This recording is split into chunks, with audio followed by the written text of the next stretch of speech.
Hello guys, तो आज हम ऐसे पाखंडी की बात बताने वाले हैं जो एक तरफ कहता है कि इस विधि से सारे रोग कष्ट दूर हो जाएंगे, लेकिन दूसरी तरफ उसी के शिष्य ऐसी गंभीर बीमारियों से लिप्त हैं। आप खुद ही देखिए। हमारी प्रार्थना, यदि आप अपना मंगल चाहते हो, पहला, रोज ठाकुर जी का चरणामृत पियो। अकाल मृत्यु हरणम सर्व व्याधि विनाशनम श्री कृष्ण पादोदकम पीत्वा पुनर्जन्म न विद्यते।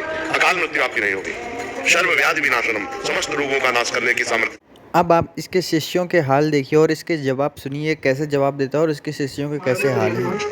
मेरी दादा रानी को कैंसर से मैं 2 साल से लड़ रहा हूँ। अब इसको ताड़ने के लिए कुछ हम क्या करें? बस हमें तो एक ही बात समझ में आती है, भगवान का आश्रय और भगवान का नाम, वो सब कुछ करने में समर्थ है। पूर्व कर्म के इसी परिणाम से शरीर रोग ग्रसित हो गया। अब आप नाम जप करो। और उम्र था तब वृंदावन में आई। अभी मेरा बचपन हो गया, लेकिन मेरा तबीयत बहुत अच्छा था। लेकिन अभी 20 दिन हो गए भूखा रहा था, भूखा से शरीर दर्द कर रहा। अभी मेरा शुगर पकड़ लिया। इसका क्या कोई अपराध हुआ मेरे से? नहीं, मेरे कोई नहीं। ये तो बहुत शुगर बढ़ गया ना। अभी मरना ही तो है। हाँ, मरना तो है। बस ये चिंता क्या क्या होता है, आप तो माँ हैं, इसलिए शायद हमारी बात नहीं समझ पाएंगे। अगर इसका कर्म आपको टीवी में जैसे दिखाया जाता है ना, वो अगर सामर्थ्य को दिखा दे कि इस कर्म के परिणाम, तो आपको अवश्य है।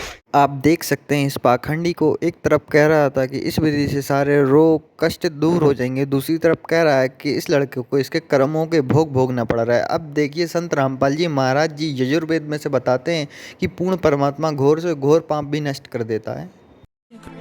तो यजुर्वेद अध्याय नंबर 8 के श्लोक नंबर 13 में स्पष्ट किया हुआ है कि पूर्ण परमात्मा अधर्म यानी घोर पाप का विनाश कर देता है, संचित कर्मों का विनाश कर देता है। आप देख सकते हैं संत रामपाल जी महाराज जी यजुर्वेद में से प्रमाण दिखाते हैं कि पूर्ण परमात्मा घोर से घोर पाप भी नष्ट कर सकता है और हमारे कर्मों का नाश कर सकता है। लेकिन इस पाखंडी को उस पूर्ण परमात्मा की पहचान नहीं।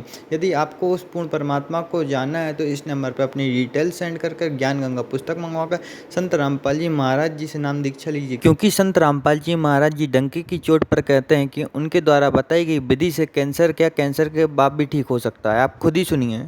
आने वाले व्यक्ति को हानि कति नहीं है, और कति ज्ञान सुनकर समर्पित हो आओगे तो आपकी कैंसर का बाप भी ठीक हो जा।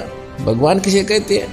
वाह भाई वाह। हमने बंदी छोड़ सदगुरु रामपाल जी महाराज से अरदास लगाई और जो डॉक्टर कैंसर है बताते थे, वही डॉक्टर के मुख से हमने ये सुना भगत जी कि ये चमत्कार कैसे हो गया। और आज संत रामपाल जी महाराज की दया से मेरा जो कैंसर है वो बिल्कुल ठीक हो गया है और मुझे किसी भी दवा की जरूरत नहीं पड़ी, ना ही किसी ऑपरेशन की जरूरत पड़ी। संत रामपाल जी की शरण में जब मैं पहुंचा, मेरे दर्द में राहत मिली, और दर्द में राहत मिलने का धीरे धीरे उस गांठ का पता ही नहीं कि वो गांठ कैसे घुलती चली गई। पड़ोसी भी कहने लगे कि देखो, कैंसर सबको खाता है, ये बंदा कैंसर को भी खा गया। 4 महीने के अंदर मेरे बेटे की जो तकलीफ थी वो बिना गोली, बिना इंजेक्शन, बिना ऑपरेशन की। संत रामपाल जी महाराज जी की दया से वो बिल्कुल ठीक हो गए, वरना